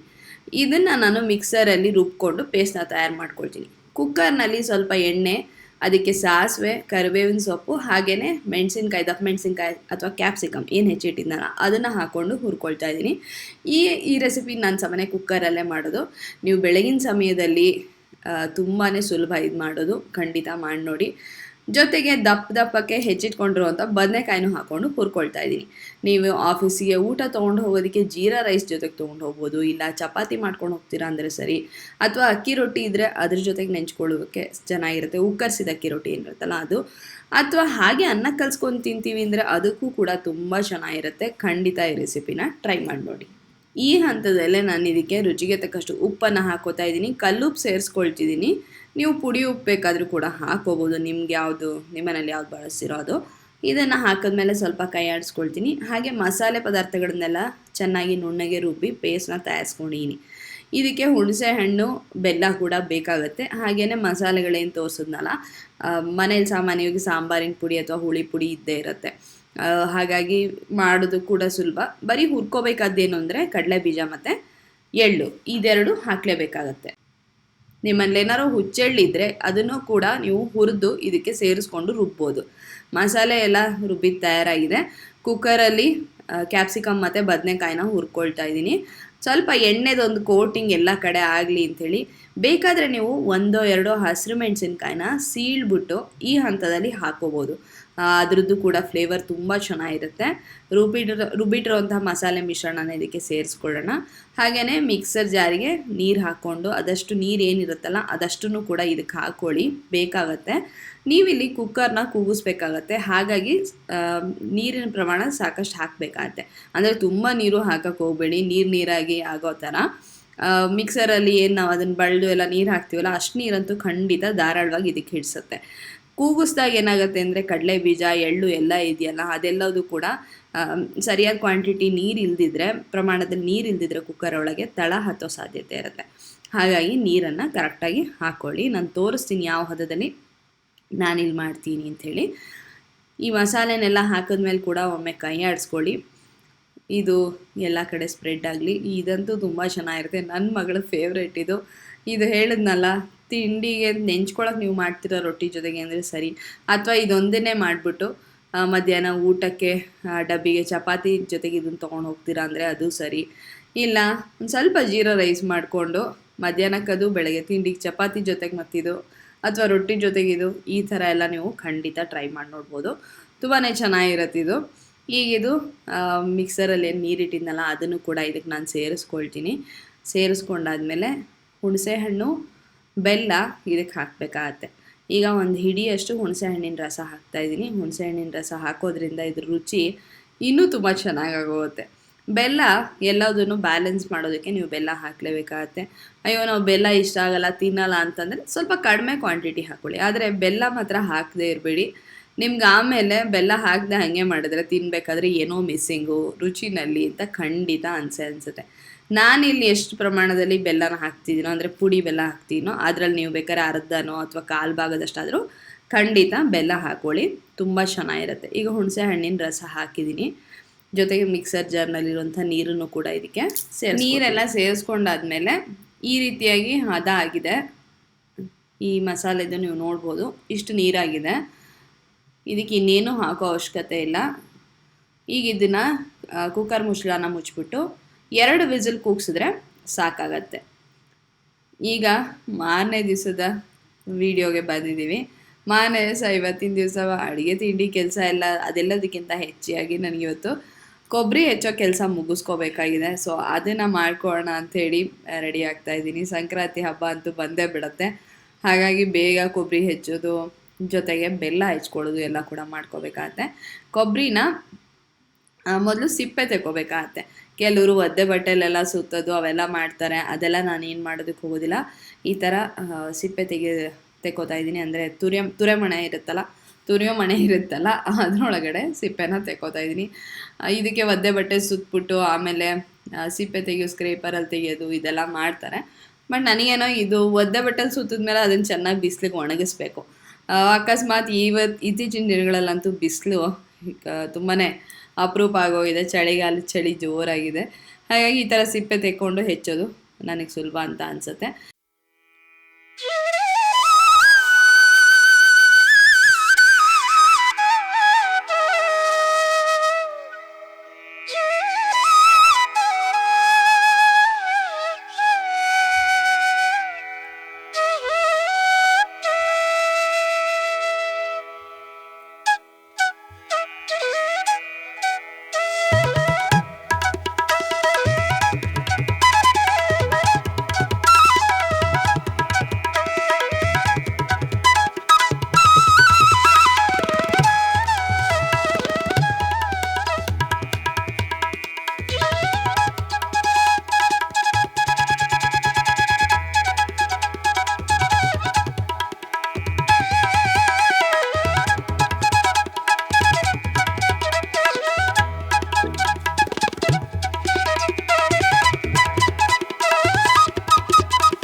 ಕೊಬ್ಬರಿನ ಹೆಚ್ಕೊಳ್ತೀನಿ. ಹೋದ ವರ್ಷ ನಾನು ಎಳ್ಳೆಣ್ಣೆಲ್ಲ ಬೆರೆಸಿ ತೋರಿಸಿದ್ದಾಗ ಎಳ್ಳು ಬೆಲ್ಲನೆಲ್ಲ ಹೆಚ್ಕೊಳ್ಳೋದು ತಯಾರಿ ಮಾಡ್ಕೊಳ್ಳೋದನ್ನು ತೋರಿಸಿ ಬೃಂದ ಅಂತ ಅಂದಿದ್ರಿ. ಸೊ ಈ ವರ್ಷ ನಿಮ್ಮ ಜೊತೆ ಹಂಚ್ಕೊಳ್ತಾ ಇದ್ದೀನಿ. ನನಗಂತೂ ಭಾರಿ ನನ್ನ ಬಗ್ಗೆ ನನಗೆ ಹೆಮ್ಮೆ ಇದೆ. ಯಾಕೆಂದರೆ ಯಾವತ್ತೂ ಎಳ್ಳನ್ನು ಅಂದರೆ ಹೊರಗಡೆಯಿಂದ 1 kg ತಂದುಬಿಟ್ಟೆ ಮಿಕ್ಸ್ಚರು ಆ ಥರ ಅಂತಿಲ್ಲ. ನನ್ನ ಮದುವೆ ಆದಾಗಿಂದಲೂ ಮೊದಲನೇ ವರ್ಷದಿಂದನೂ ನಾನೇ ಹೆಚ್ಚಿದ್ದೀನಿ, ಮಾಡಿದ್ದೀನಿ. ನನಗಂತೂ ಖುಷಿ ಆಗುತ್ತೆ. ನಮ್ಮ ಕೈಯಲ್ಲಿ ಆಗಿದ್ದನ್ನು ನಾವು ಮಾಡಬೇಕು. ಹೊರಗಡೆ ಸಿಗತ್ತೆ ಅಂತ ತರೋ ಪ್ರಯತ್ನ ನನ್ನಲ್ಲಿಲ್ಲ. ಕೆಲವರಿಗೆ ಟೈಮ್ ಇರೋದಿಲ್ಲ, ಆಫೀಸ್ಗೆ ಹೋಗೋದು ಅಥವಾ ಇನ್ನೇನೇ ಕಮಿಟ್ಮೆಂಟು ಏನೋ ವಿಷಯಕ್ಕೆ ಪಾಪ ಮಾಡ್ಕೊಳಕ್ಕಾಗಲ್ಲ, ಹೊರಗಡೆ ತರ್ತಾರೆ, ಅದು ಬೇರೆ ಥರ. ಆದರೆ ನಮ್ಮ ಕೈಲಿ ಆಗತ್ತೆ ಅಂದಾಗ ಖಂಡಿತ ಮಾಡ್ಕೋಬೇಕು ಅಂತ ನನಗೆ ಅನಿಸುತ್ತೆ. ಸೊ ಕೊಬ್ಬರಿ ಹೆಚ್ಚಬೇಕಾದ್ರೆ ಬಿಗಿನಿಂಗಲ್ಲಿ ಅಷ್ಟೊಂದು ಸ್ಪೀಡ್ ಇರೋಲ್ಲ, ನಿಧಾನಕ್ಕೆ ಶುರುವಾಗತ್ತೆ. ಆಮೇಲೆ ಚೆನ್ನಾಗಿ ಕೈ ಪಳಗತ್ತೆ, ಸ್ಪೀಡು ಜಾಸ್ತಿ ಆಗುತ್ತೆ, ಪಟ್ ಅಂತ ಮುಗೀತಾ ಹೋಗುತ್ತೆ. ಈ ವರ್ಷ ನಾನು ಒಂದು 2 kg ಅಷ್ಟು ಕ್ವಾಂಟಿಟಿನ ಮಾಡ್ತಾಯಿದ್ದೀನಿ.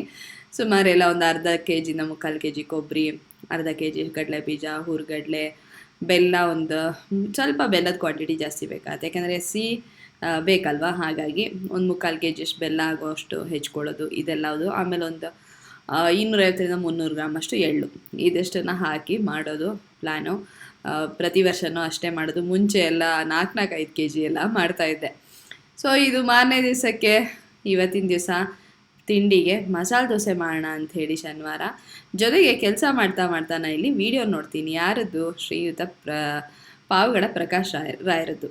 ಅವರ ವಿಡಿಯೋಗಳು ಕಳೆದ 1.5-2 ತಿಂಗಳಿಂದ ಸತತವಾಗಿ ನೋಡ್ತಾ ಇದ್ದೀನಿ. ಮುಂಚೆನೂ ನೋಡ್ತಾ ಇದ್ದೆ, ಸತ್ಯದರ್ಶನ ಇದೆಲ್ಲ ಅದು ಕೂಡ.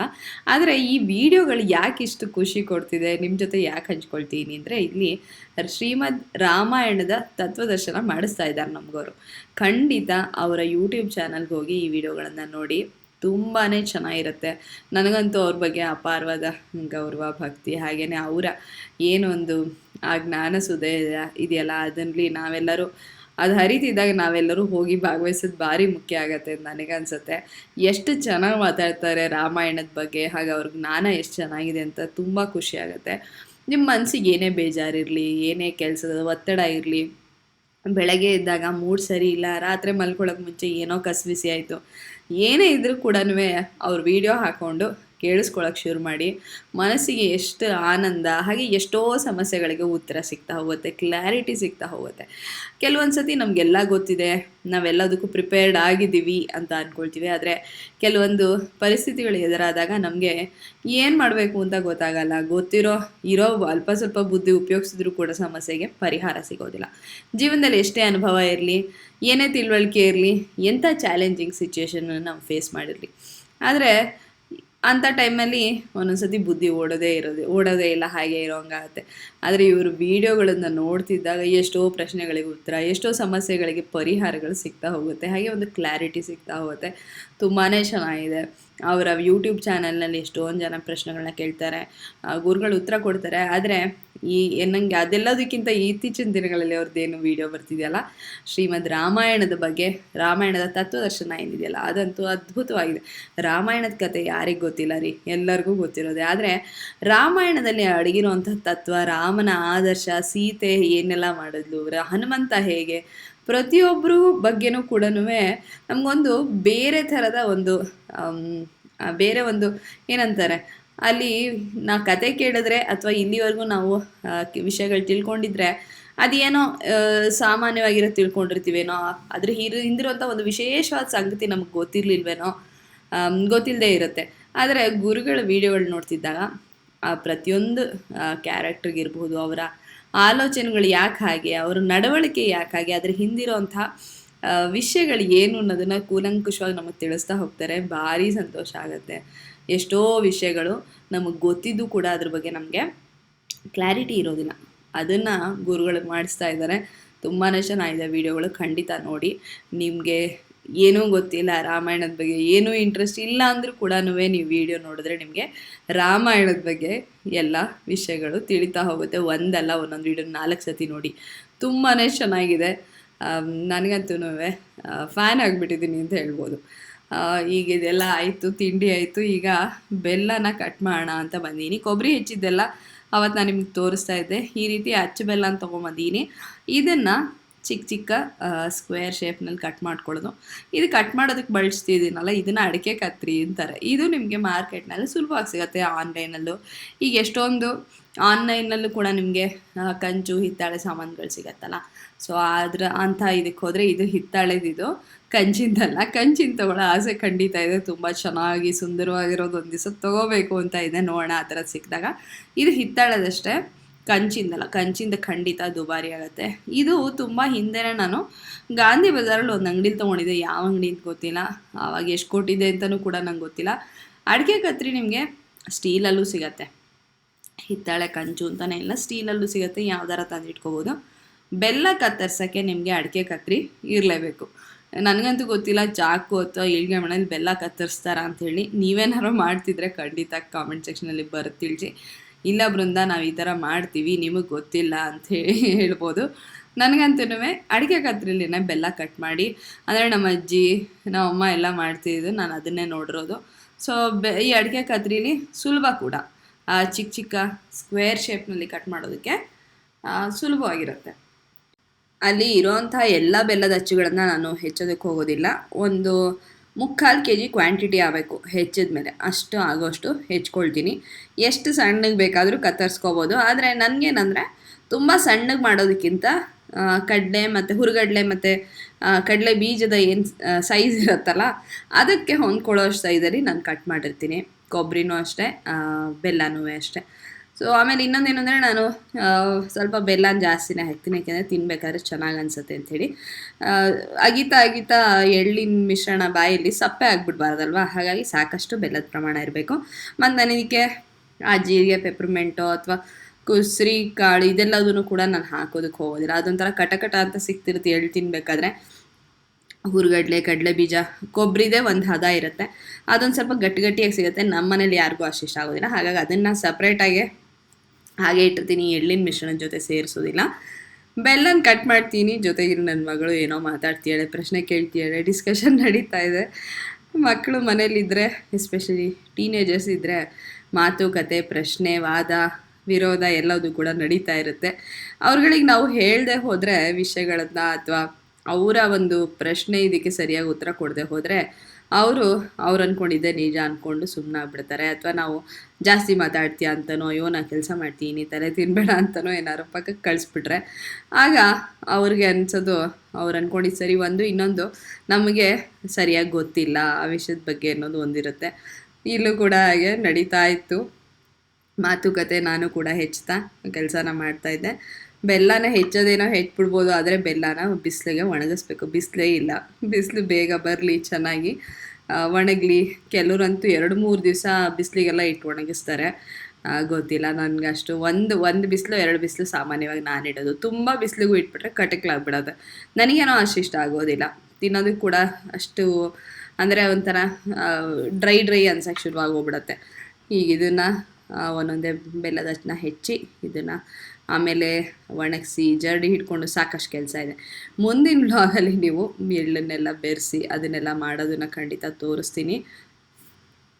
ಮಧ್ಯಾಹ್ನ ಕೊಬ್ಬರಿ ಹೆಚ್ಚ್ತಾ ಇದ್ದೆ, ಕೊಬ್ಬರಿ ಎಲ್ಲ ಬೆಲ್ಲ ಹೆಚ್ಚ್ತಾ ಇದ್ದೆ, ನೀವು ಕೂಡ ನೋಡಿದ್ರಿ. ಅದಾದಮೇಲೆ ಒಂದು ಅರ್ಧ ಗಂಟೆ ಮಲ್ಕೊಳ್ಳೋಣ ಅಂತ ಮಲ್ಕೊಳ್ಳೋಕೆ 1 ಗಂಟೆ ನಿದ್ದೆ ಆಗೋಯ್ತು. ಚಳಿ ಏನು ಚೆನ್ನಾಗಿ ನಿದ್ದೆ ಬರುತ್ತೆ ಅಂದರೆ, ಹೆಚ್ಚು ಕಡಿಮೆ ಹೊದ್ಗೊಳ್ದೆ ಮಲಗೋದಕ್ಕೆ ಆಗೋದೇ ಇಲ್ಲ, ಹೊದ್ಗೊಳ್ಳೇಬೇಕು. ಜೊತೆಗೆ ಒಂದು ಬೆಚ್ಚಗೆ ಜಾಕೆಟ್ ಹಾಕ್ಕೊಂಡಿದ್ರಂತೂ, ಅಥವಾ ಹುಡಿ ಏನಾರ ಹಾಕ್ಕೊಂಡಿದ್ರೆ ಮನೇಲಿ ಇನ್ನೂ ಜಾಸ್ತಿ ಚಳಿ ಆಗ್ತಿರುತ್ತೆ. ಸೊ ಮಲ್ಕೊಂಡ್ರೆ ಆರಾಮಾಗಿ ನಿದ್ದೆ ಬರುತ್ತೆ.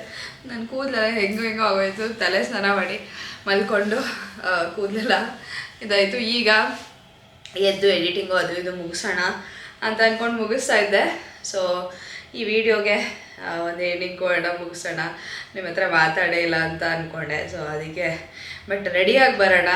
ಯಾಕಂದರೆ ಮನೇಲಿದ್ದರೆ ಚಳಿ ಅಂತ ಹೇಳಿ ಸ್ವೆಟ್ರು, ಜಾಕೆಟು, ಹುಡಿನೋ ಏನೋ ಒಂದು ಹಾಕ್ಕೊಂಡಿರ್ತೀವಿ. ಅದನ್ನ ಬಿಟ್ಟು ಅದೊಂಥರ ಕಂಫರ್ಟಬಲ್ ಆಗಿರುತ್ತೆ. ಅದರಿಂದ ಹೊರಗೆ ಬರೋಕ್ಕೆ ಮನ್ಸು ಬರೋಲ್ಲ, ಅಷ್ಟು ಥಂಡಿ ಅನಿಸಿರುತ್ತೆ. ನಮ್ಮ ಮನೆ ಒಳಗಂತೂ ಇನ್ನೂ ಸ್ವಲ್ಪ ಜಾಸ್ತಿನೇ ಚಳಿ ಅನಿಸುತ್ತೇನೋ ಅಂತ ನನಗನ್ಸುತ್ತೆ ಹೊರಗಿಂತ. ಸೊ ಅದಕ್ಕೆ ರೆಡಿ ಆಗಿಬಿಟ್ಟು ನಿಮ್ಮ ಹತ್ರ ಮಾತಾಡೋಣ. ಒಂಥರ ಉತ್ಸಾಹ ಬರುತ್ತಲ್ವ. ನೀವು ಬೇಕಾದ್ರೆ ಟ್ರೈ ಮಾಡಿ ನೋಡಿ. ಏನೋ ಬೇಜಾರಾಗ್ತಿರುತ್ತೆ, ಮನಸ್ಸಿರಲ್ಲ, ಕೆಲಸ ಮಾಡೋಕ್ಕಿರ್ಬೋದು ಅಥವಾ ಏನಕ್ಕೆ ಇರ್ಬೋದು. ಸುಮ್ಮನೆ ಕೂತ್ಕೊಂಡೆ ಏನೋ ಕೂತಿದ್ರು ನಾವೇನೋ ಬೇಜಾರು ಅನ್ಸೋದು, ಅಯ್ಯೋ ಏನು ಮಾಡೋದು, ಏನು ಬೇಡ, ಮಾಡೋದು ಬೇಡ, ಸುಮ್ಮನೆ ಕೂತ್ಕೊಳ್ಳೋಕ್ಕೂ ಬೇಜಾರು, ಹೊರಗೆ ಹೋಗೋಕ್ಕೂ ಬೇಜಾರು, ಈ ಥರ ಎಲ್ಲ ಅನ್ನಿಸ್ತಿರುತ್ತೆ. ಅಂಥ ಟೈಮಲ್ಲಿ ಒಂದ್ಸತಿ ಚೆನ್ನಾಗಿ ರೆಡಿಯಾಗಿ ನೋಡಿ, ಭಾರಿ ಖುಷಿ ಆಗುತ್ತೆ. ಒಂದೊಳ್ಳೆ ಬಟ್ಟೆ ಹಾಕೊಳ್ಳೋದು, ರೆಡಿಯಾಗಿ ಮನೇಲಿದ್ರೂ ಪರವಾಗಿಲ್ಲ, ಅಥವಾ ಒಂದು ರೌಂಡ್ ಹೊರಗೆ ಹೋಗ್ಬರಬೇಕು ಅನ್ಸಿದ್ರೆ ಅದು ಸರಿನೇ. ಫ್ರೆಶ್ ಆಗಿ ಏನೋ ಒಂಥರ ಎಲ್ಲ ಹೊಸ್ತು ಅನಿಸುತ್ತೆ. ರೆಡಿಯಾಗಿ ಹೋದಾಗ ಏನಾಗುತ್ತೆ, ಯಾವ ಡ್ರೆಸ್ ಹಾಕೊಳ್ಳೋಣ, ಸ್ವಲ್ಪ ಲೈಟಾಗಿ ಮೇಕಪ್ ಮಾಡ್ಕೊಳಕ್ಕೆ ಹೋದಾಗ ಯಾವ ಲಿಪ್ಸ್ಟಿಕ್ ಹಚ್ಕೊಳ್ಳೋಣ, ಯಾವ ಕ್ಲಿಪ್ ಹಾಕೋಣ ಅಂತೆಲ್ಲ ಅನಿಸುತ್ತಲ್ವ. ಸೊ ಆ ಥರ ಎಲ್ಲ ನಮಗೆ ನಾವು ಗಮನ ಕೊಟ್ಕೊಳಕ್ಕೆ ಖುಷಿ ಆಗುತ್ತೆ ಅಂತ ಅನಿಸುತ್ತೆ. ನನಗಂತೂ ಆ್ಯಕ್ಚುಲಿ ನಾನು ಇವಾಗೆಲ್ಲ ಸಾಕಷ್ಟು ಕೆಲಸ ಇದೆ, ಅದೆಲ್ಲ ಮಾಡಬೇಕು ಅಂತ ಭಾರಿ ಉತ್ಸಾಹದಲ್ಲಿದೆ. ಅರ್ಧ ಗಂಟೆ ನಿದ್ದೆ 1 ಗಂಟೆ ಆಯ್ತಲ್ಲ ಅಂದ್ಕೊಂಡು ಮಾಡೋಣ, ಎಲ್ಲ ಕೆಲಸ ಮುಗಿಸ್ಕೊಂಬೋಣ ಇವತ್ತು ಅನ್ಕೋತಾ ಇದ್ದೆ. ಸೊ ರೆಡಿ ಆದಮೇಲಂತೂ ಇನ್ನೂ ಖುಷಿ ಆಯಿತು. ವ್ಲಾಗ್ ಮುಗ್ಸೋಕ್ಕೆ ಮುಂಚೆ ಇದೊಂದು ಟಾಪ್ ತರಿಸಿದ್ದೆ, ದ ಸ್ವಾಯ ಅಂತ ಅನ್ಕೋತೀನಿ, SVAYA, ದ ಸ್ವಾಯ ಬ್ರ್ಯಾಂಡ್ ಇದು ಇನ್ಸ್ಟಾಗ್ರಾಮ್ನಲ್ಲಿ ನೋಡಿದ್ದು. ಇವ್ರದ್ದು ಶರ್ಟ್ಗಳು, ಪ್ಯಾಂಟ್ಗಳು, ಎಸ್ಪೆಷಲಿ ಕಾಟನಲ್ಲಿ, ಲಿನೆನಲ್ಲಿ ಇದೆ. ಈ ಥರದ್ದು ಒಂದು ಶರ್ಟ್ ತರಿಸಿದೆ. ಸಮ್ಮರ್ ಇದು ಅಂತ ಹೇಳ್ಬೋದು. ಈಗ ಸಾಮಾನ್ಯ ಸಮ್ಮರ್ ಬಟ್ಟೆಗಳಿಗೆ ಇವಾಗ ವಿಂಟರಲ್ಲಿ ಡಿಸ್ಕೌಂಟ್ ನಿಮ್ಗೆ ಸಾಕಷ್ಟು ಸಿಗ್ತಿರುತ್ತೆ. ಈ ಥರ ಕಾಲರ್ ಇದೆ, ಸ್ಲೀವ್ಸ್ ಈ ಥರ 3/4, ಆಮೇಲೆ ಕೆಳಗಡೆ ಒಂಥರ ಫ್ಲೇರ್ ಇದೆ. ನೀವು ಇದನ್ನು ಜೀನ್ಸ್ ಪ್ಯಾಂಟ್ ಮೇಲೂ ಹಾಕೋಬೋದು, ಲೆಗಿನ್ಸ್ ಮೇಲೂ ಹಾಕೋಬೋದು, ಅಥವಾ ಪಲಾಜೋ ಮೇಲೂ ಹಾಕೋಬೋದು. ಇವ್ರದ್ದೇನು ಪ್ಲಸ್ ಸೈಜ್ ಬ್ರ್ಯಾಂಡ್ ಅಲ್ಲ ಅಂತ ಅಂದ್ಕೊಳ್ತೀನಿ. ಆದರೆ ನಾನು ಅವ್ರದ್ದು ಸೈಜ್ ಚಾರ್ಟ್ ನೋಡಿ ತರಿಸಿದ್ರೆ ಮೀಡಿಯಮ್ ಸೈಜು ಸ್ವಲ್ಪ ದೊಡ್ಡದಾಗೇ ಇದೆ. ನನಗೆ ಸ್ಮಾಲೇ ಸಾಕಾಗ್ತಿತ್ತು ಅಂತ ನನಗೆ ಅನಿಸುತ್ತೆ. ಸೊ ಹಾಕೊಂಡು ನೋಡಿದಾಗ ಶೋಲ್ಡ್ರ್ ಓಕೆ, ಬಟ್ ಸ್ಮಾಲ್ ಹಾಕ್ಕೊಂಡಿದ್ರೆ ಇನ್ನೂ ಕರೆಕ್ಟಾಗಿ ಕಾಣ್ತಿತ್ತನೋ ಅಂತ ನನಗೆ ಅನ್ನಿಸ್ತು. ಸೊ ನನಗೆ ರಿಟರ್ನ್ ಮಾಡಬೇಕು ಏನಾಯಿತು, ಇದನ್ನ ನಿಮ್ಮ ಹತ್ರ ಮಾತಾಡ್ತಿದ್ದೆ, ಈ ಟಾಪ್ ತೊಗೊಂಡೆ ಅಂತ ತೋರಿಸ್ತಿದ್ದೆ, ಬ್ಯಾಟ್ರಿ ಹೊಟ್ಟೋಗ್ಬಿಡ್ತು. ಸೊ ಚಾರ್ಜಿಗೆ ಹಾಕ್ಬಿಟ್ಟು ಅಷ್ಟೊತ್ತಿಗೆ ವಾಯ್ಸ್ ಓವರ್ ಕೆಲಸ ಇತ್ತು, ಅದನ್ನೆಲ್ಲ ಮುಗಿಸ್ಕೊಂಡೆ. ಒಂದು ಸುಮಾರು ಹೊತ್ತು, ಅಂದರೆ ಇವಾಗ ಎಷ್ಟು ಬೇಕೋ ಅಷ್ಟು ಚಾರ್ಜ್ ಆಗಿದೆ.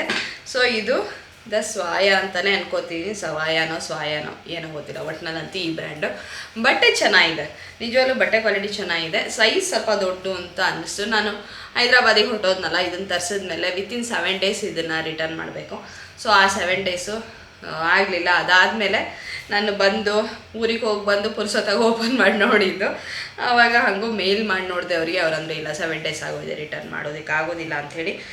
ಸರಿ ಏನಾರು ಒಂದು ಇದಕ್ಕೊಂದು ಟ್ಯಾಪೆ ತಿದ್ದಿದ್ರಾಯ್ತು ಅಂಥೇಳಿ. ಬಟ್ಟೆ ತುಂಬ ಚೆನ್ನಾಗಿದೆ, ನಿಜವಾಗ್ಲೂ ಸ್ಟೈಲು ಚೆನ್ನಾಗಿದೆ, ಇಷ್ಟ ಆಯಿತು. ಇದು 1400-500 ರೂಪಾಯಿ ಕೊಟ್ಟಿರ್ಬೋದು ಅಂತ ಅಂದ್ಕೊಳ್ತೀನಿ ನಾನು. ಇಲ್ಲಿ ಪ್ರೈಸು 3500 ಏನೋ ಇದೆ, ಅಷ್ಟೊಂದು ಏನು ಕೊಟ್ಟಿಲ್ಲ. ಡಿಸ್ಕೌಂಟಲ್ಲಿ ಇದ್ರ ಬೆಲೆನೇ 1000 ರೂಪಾಯಿ ಅಂತ ಹೇಳ್ಬೋದು. ಗೊತ್ತಿಲ್ಲ, ಫುಲ್ ಪ್ರೈಸಲ್ಲಿ ಮಾರಿದ್ರೆ ಇದಕ್ಕೆ 3000 ರೂಪಾಯಿ ಎಲ್ಲ ಕೊಡು, ಅಷ್ಟು ಏನಿದೆ ಇದರೊಳಗೆ, ಏನು ಸುಮ್ಮನೆ ಪ್ರೈಸ್ ಹಾಕ್ತಾರೋ ಗೊತ್ತಿಲ್ಲ, ಅಷ್ಟಂತೂ ಇತ್ತು. ನಾನು ಈ ಬ್ರ್ಯಾಂಡ್ನ ಸ್ವಲ್ಪ ದಿವಸ ನೋಡ್ತಾ ಇದ್ದೆ ಇನ್ಸ್ಟಾಗ್ರಾಮ್ನಲ್ಲಿ, ಇವರದ್ದು ಪ್ಯಾಂಟು ಶರ್ಟ್ ಎಲ್ಲ. ಆದರೆ ಪ್ರೈಸು ನಾನು ಅಷ್ಟು ಗಮನಿಸೋಕ್ಕೆ ಹೋಗಿರಲಿಲ್ಲ. ಡಿಸೈನ್ಗಳು, ಸ್ಟೈಲ್ಗಳು, ಅಂದರೆ ಬಟ್ಟೆ ಇರೋವಂಥ ಪ್ರಿಂಟು ಸ್ಟೈಲ್ಗಳೆಲ್ಲ ಚೆನ್ನಾಗಿದೆ ಅಂತ ಅನ್ನಿಸ್ತಿತ್ತು. ಸೊ ಇದೊಂದು ತರಿಸ್ದೆ. ಇದಿಷ್ಟೇ. ಸೊ ಈ ವ್ಲಾಗ್ನ ಮುಗಿಸ್ತಾ ಇದ್ದೀನಿ. ಈ ವ್ಲಾಗು ಹೆಚ್ಚು ಕಡಿಮೆ ರೆಸಿಪಿಗಳು, ಹಾಗೆಯೇ ಸಂಕ್ರಾಂತಿ ಹಬ್ಬದ ಪ್ರಿಪ್ರೇಷನ್ನ ನೀವು ನೋಡಿದ್ರಿ. ನಿಮಗೂ ಕೂಡ ಇಷ್ಟ ಆಗಿದೆ ಅಂತ ಅಂದ್ಕೊಳ್ತೀನಿ. ಹಾಗೆಯೇ ಒಂದು ಕಾಮೆಂಟು, ಆ ಕಾಮೆಂಟಿಗೆ ಉತ್ತರನ ಕೊಡ್ತಾ ಈ ವ್ಲಾಗನ್ನು ಮುಗಿಸೋಣ ಅನ್ನೋ ಪ್ಲ್ಯಾನ್ ಇದೆ. ನೋಡೋಣ, ಸ್ಕ್ರೀನ್ಶಾಟ್ ತೆಗೆದಿಟ್ಕೊಂಡಿದ್ದೆ, ಅದೇನಾರೋ ಸಿಕ್ಕಿದ್ರೆ ಟಕ್ ಅಂತ ನಿಮಗಿಲ್ಲಿ ಆ ಕಾಮೆಂಟ್ನ ಓದಿ ಅದಕ್ಕೆ ಉತ್ತರನ ಕೊಡ್ಬೋದು. ಸಿಗಲಿ ಅಂತ ಅಂದ್ಕೊಳ್ತೀನಿ. ಸಿಗದೇ ಇದ್ದರೆ ಆ ಕಾಮೆಂಟಲ್ಲಿ ಏನಿತ್ತು ಅಂತ ಹೇಳ್ಬಿಟ್ಟು ನಿಮಗೆ ಆದಮೇಲೆ ವ್ಲಾಗನ್ನು ಮುಗಿಸ್ತೀನಿ. ಗೊತ್ತಿಲ್ಲ ಎಲ್ಲೋಟೋಗಿದೆಯೋ ಏನೋ. ಕಾಮೆಂಟ್ ಹುಡ್ಕೋದಕ್ಕೋಸ್ಕರ ಕ್ಯಾಮ್ರಾನ ಆಫ್ ಮಾಡಿ ಕಾಮೆಂಟ್ನ ಹುಡುಕ್ದೆ, ಫೈನಲಿ ಸಿಕ್ತು. ಕಮಲ್ K4844 ಅಂತ ಇದೆ ಹೆಸರಲ್ಲಿ. ಇವ್ರ ಕಾಮೆಂಟ್ ಏನೋ ಓದ್ತೀನಿ. ಕಂಟೆಂಟ್ಗೋಸ್ಕರ ಮಾತಾಡ್ತಿರೋ, ಮಾತಾಡೋಕ್ಕೋಸ್ಕರ ಕಂಟೆಂಟ್ ಮಾಡ್ತಿರೋ, ದೇವರಿಗೆ ಗೊತ್ತು. ಇಲ್ಲ ನಂಗೆ ಗೊತ್ತು, ಕಂಟೆಂಟ್ ಮಾಡೋದಕ್ಕೋಸ್ಕರನೇ ಮಾತಾಡ್ತೀನಿ, ಮಾತಾಡೋಕ್ಕೋಸ್ಕರನೂ ಕಂಟೆಂಟ್ ಮಾಡ್ತೀನಿ, ಎರಡೂ ನಿಜಾನೇ. ದೇವ್ರಿಗೆ ಏನು ಗೊತ್ತು, ದೇವ್ರ ತನಕ ಏನು ಹೋಗ್ಬೇಕಾಗಿಲ್ಲ. ನನ್ನೇ ಕೇಳಿದ್ರೆ ನಾನೇ ಹೇಳ್ಬಿಡ್ತೀನಿ, ತುಂಬ ಸಿಂಪಲ್ಲು. ವಿಡಿಯೋ ಮಾಡಬೇಕಂತ ಹುಡುಕಿ ಮಾತಾಡ್ತೀರಾ? ಹೌದು, ಕೆಲವು ಸತಿ ಕೆಲವೊಂದು ವಿಷಯಗಳನ್ನ ಕನ್ವೆ ಮಾಡಬೇಕಾದ್ರೆ ವಿಡಿಯೋದಲ್ಲಿ ಹುಡುಕಿ ಹುಡುಕಿ ಮಾತಾಡಬೇಕಾಗತ್ತೆ. ಬಾಯಿಗೆ ಮನಸ್ಸಿಗೆ ಬಂದಿದ್ದೆಲ್ಲ ಮಾತಾಡೋಕ್ಕಾಗಲ್ಲ. So may be to drag video duration, ನಾನು ಮಾತಾಡಬೇಕಾದ್ರೆ ಕೆಲವು ಸತಿ ಇರೋ ಸತ್ಯನ ಚೆನ್ನಾಗಿ ಹೇಳಬೇಕು, ಎದುರಿಗಿರೋರ್ಗೆ ಅರ್ಥ ಆಗೋಂಗೆ ಹೇಳಬೇಕು. ಅರ್ಧಂಬರ್ಧ ಹೇಳಿ ಏನೇನೋ ಮಾಡಬಾರ್ದು, ಇರೋದನ್ನು ಕರೆಕ್ಟಾಗಿ ಹೇಳೋಣ ಅಂತಿರುತ್ತೆ. ಆವಾಗ ಸ್ವಲ್ಪ ಮಾತು ಜಾಸ್ತಿ ಆಗುತ್ತೆ, ಸ್ವಲ್ಪ ಮಾತು ಜಾಸ್ತಿ ಏನೂ ಮಾಡೋದಕ್ಕೆ ಹೋಗೋದಿಲ್ಲ. ಬಟ್ ನನಗಂತೂ ತುಂಬ ಖುಷಿಯಾಗಿ ಆತ್ಮೀಯವಾಗಿ ಅನಿಸ್ತಿರುತ್ತೆ. ಕ್ಯಾಮ್ರಾದಲ್ಲಿ 7 ವರ್ಷಗಳಿಂದ ಮಾಡ್ತಾಯಿದ್ದೀನಿ. ಸೊ ಕ್ಯಾಮ್ರದ ಜೊತೆಗೆ ನನ್ನ ಫ್ರೆಂಡ್ಸ್ ಆ ಕಡೆ ಸೈಡ್ನ ನನ್ನ ಫ್ರೆಂಡ್ಸ್ ಕುತ್ಕೊಂಡು ನೋಡ್ತಿದ್ದಾರೆ ಅಂತ ನನಗೆ ತುಂಬ ಖುಷಿ, ಪ್ರೀತಿ ಎಲ್ಲ ಇರುತ್ತೆ. ನಿಮ್ಮಲ್ಲೂ ಕೂಡ ಅನೇಕ ಜನರು ತುಂಬ ವರ್ಷದಿಂದ ತುಂಬ ಪ್ರೀತಿ ತೋರಿಸಿದ್ದಾರೆ. Thank you so much. ಸ್ವಂತದವರೇ ಈ ಮೋಸ ಮಾಡೋ ಈ ಕಲಿಯುಗದಲ್ಲಿ ಯಾರೋ ಹೊರಗಿನವ್ರು ಬಂದು ಪ್ರೀತಿ ತೋರಿಸೋದು ನಿಜವಾಗ್ಲೂ ತುಂಬ ದೊಡ್ಡ ಗುಣ. ಸೊ ಹಾಗಾಗಿ ಮಾತಾಡ್ಬೇಕಾದ್ರೆ ಕೆಲವು ಸತಿ ಗೊತ್ತಿರೋದಿಲ್ಲ, ವೀಡಿಯೋ ಎಡಿಟ್ ಮಾಡೋಕ್ಕೆ ಕೂತಾಗ ಕಟ್ ಮಾಡೋಕ್ಕೆ ಮನಸ್ಸು ಬರೋದಿಲ್ಲ, ಯಾಕೆಂದರೆ ಕಂಟಿನ್ಯೂಟಿ ಇದೆ ಅಂತ ಅನಿಸುತ್ತೆ. ಸೊ ಹಾಗಾಗಿ ಡ್ರ್ಯಾಗ್ ಆಗಿದೆಯೇನೋ ಆಗಿರ್ಬೋದು. ಕಂಟೆಂಟ್ ಶುಡ್ ಬಿ ಇಲ್ಲ, ಕಂಟೆಂಟ್ ಕ್ರಿಸ್ಪಾಗಿರಬೇಕು ಅಂತೇನಿಲ್ಲ. ಮೋಸ್ಟ್ಲಿ ನೀವು ಅಜ್ಞಾನಿ ಅನಿಸುತ್ತೆ ಈ ವಿಷಯದಲ್ಲಿ. ನಿಮಗೆ ಶಾರ್ಟ್ಸು, ರೀಲ್ಸು, ಲಾಂಗ್ ಫಾರ್ಮ್ಯಾಟು ಈ ಥರದ್ದೆಲ್ಲ ಇದೆ ಸೋಷಿಯಲ್ ಮೀಡಿಯಾದಲ್ಲಿ. ಮೋಸ್ಟ್ಲಿ ನಿಮ್ಗೆ ಅದ್ರ ಬಗ್ಗೆ ಜ್ಞಾನ ಇಲ್ಲ ಅನಿಸುತ್ತೆ. ಈ ವಿಷಯದಲ್ಲಿ ನೀವು ಅಜ್ಞಾನಿ. ಸೊ ಕಂಟೆಂಟ್ ಕ್ರಿಸ್ಪಾಗಿರಬೇಕು ಅಂತೇನಿಲ್ಲ, ಕಂಟೆಂಟು ಸತ್ಯವಾಗಿರಬೇಕು, ಸರಿನಾ? Rather then drawing the topic one can finish in 1 or 2. ಇಲ್ಲ, ಪ್ರತಿಯೊಂದು ಪ್ರಪಂಚದಲ್ಲಿ ಇರೋದನ್ನು ಎಲ್ಲದನ್ನು ಕೂಡ 1-2 ಸೆಂಟೆನ್ಸಲ್ಲಿ ಫಿನಿಷ್ ಮಾಡೋಕ್ಕಾಗೋದಿಲ್ಲ. ಫಿನಿಷ್ ಮಾಡೋಕ್ಕಾಗೋದು ಯಾವ್ದು ಗೊತ್ತಾ? 1-2 ಸೆಂಟೆನ್ಸಲ್ಲಿ ಈ ಥರ ತಲೆಹರಟೆ ಕಾಮೆಂಟ್ ಹಾಕಬೇಡಿ ಅಂತ ಹೇಳ್ತಾ ಫಿನಿಷ್ ಮಾಡ್ಬೋದು 1 or 2 ಸೆಂಟೆನ್ಸಲ್ಲಿ. ನೋಡಿ, ಈ ಥರ ಎಲ್ಲ ಬುದ್ಧಿವಂತಿಗೆ ಕಾಮೆಂಟ್ ಮಾಡೋದಕ್ಕೆ ಜನ ಬೇಕಾದಷ್ಟು ಜನ ಇದ್ದಾರೆ. ಆದರೆ ಯಾವುದನ್ನು ಬೇಕೋ ಅದನ್ನು ತೊಗೋಬೇಕು, ಯಾವುದರಲ್ಲಿ ಎಷ್ಟು ಜೆನ್ಯೂನಾಗಿ ಹೇಳ್ತಿದ್ದಾರೆ ನಾನು ಅರ್ಥ ಮಾಡ್ಕೊಳ್ಳೋ ಪ್ರಯತ್ನ ಇರಬೇಕು. ಈ ಥರದ ಕಾಮೆಂಟಿಗೆ ನನಗೂ ಕೂಡ ಫಸ್ಟ್ ಕ್ಲಾಸಾಗಿ ಉತ್ತರ ಕೊಡೋಕ್ಕೆ ಬರುತ್ತೆ ರೀ. ಫಾರ್ಚುನೇಟ್ಲಿನೋ ಗೊತ್ತಿಲ್ಲ. ಬಟ್ ಈ ಥರದ ಕಾಮೆಂಟಿನ ಅವಶ್ಯಕತೆ ಇಲ್ಲ. ನೀವು ಮೋಸ್ಟ್ಲಿ ನಾನು ಮುಂಚೆನೂ ಹೇಳ್ಬಿಟ್ಟಿದ್ದೀನಿ, ಯೂಟ್ಯೂಬ್ ಪ್ರಪಂಚದಲ್ಲಿ 3 ಥರದ ವೀಡಿಯೋಗಳಿದೆ. ಒಂದು ತುಚ್ಛವಾದ್ದು, ಆಯ್ ಫ್ರೆಂಡ್ಸ್ 500 rupees 5 ಸೀರೆ, ಬನ್ನಿ ನಮ್ಮನೇಲಿ ಏನು ಮಾಡಿದ್ದೀನಿ ಅಂತ ತೋರಿಸ್ತೀನಿ, ಆಯ್ ಫ್ರೆಂಡ್ಸ್, ಇದು ತುಚ್ಛವಾದ್ದು. ಇನ್ನೊಂದು ಮಧ್ಯದಲ್ಲಿ ಬರೋ ಅಂಥದ್ದು. ನನ್ನ ಕಂಟೆಂಟ್ನ ಮಧ್ಯದಲ್ಲಿ ಬರೋದು ಉಳ್ಕೊಂಡಿದ್ದೀನಿ. ಹುಚ್ಚವಾದಿದ್ದಕ್ಕೆ ಹೋಗೋ ಪ್ರಯತ್ನ ನಡೆದೇ ಇರೋದೇ ಜೀವನದಲ್ಲಿ. ಆದರೆ ನಿಮಗೆ ಅದ್ರ ಬಗ್ಗೆ ಅರಿವಿಲ್ವೇನೋ. ಸೊ ಇದನ್ನು ಬೇಕಾದ್ರೆ 1-2 ಸೆಂಟೆನ್ಸಲ್ಲಿ ಹೇಳಿ ಮುಗಿಸ್ಬೋದು. ಸೊ ಇಷ್ಟು ಹೇಳ್ತಾ thank you so much for watching. So ಈ ವ್ಲಾಗ್ ನಿಮಗೆ ಇಷ್ಟ ಆಗಿದೆ ಅಂತ ಅಂದ್ಕೊಳ್ತೀನಿ. ಸೊ ಹೈದರಾಬಾದಿನ ವ್ಲಾಗ್ ನೀವೇನು ನೋಡಿಲ್ಲ ಅಂದರೆ ನೋಡ್ಕೊಂಡು ಬನ್ನಿ, ನನಗೂ ಕೂಡ ಖುಷಿಯಾಗುತ್ತೆ. ಸಿಗೋಣ ಸುಂದರವಾದ ಇನ್ನೊಂದು ವ್ಲಾಗ್ನಲ್ಲಿ. ಅಲ್ಲಿವರೆಗೂ ಧನ್ಯವಾದಗಳು.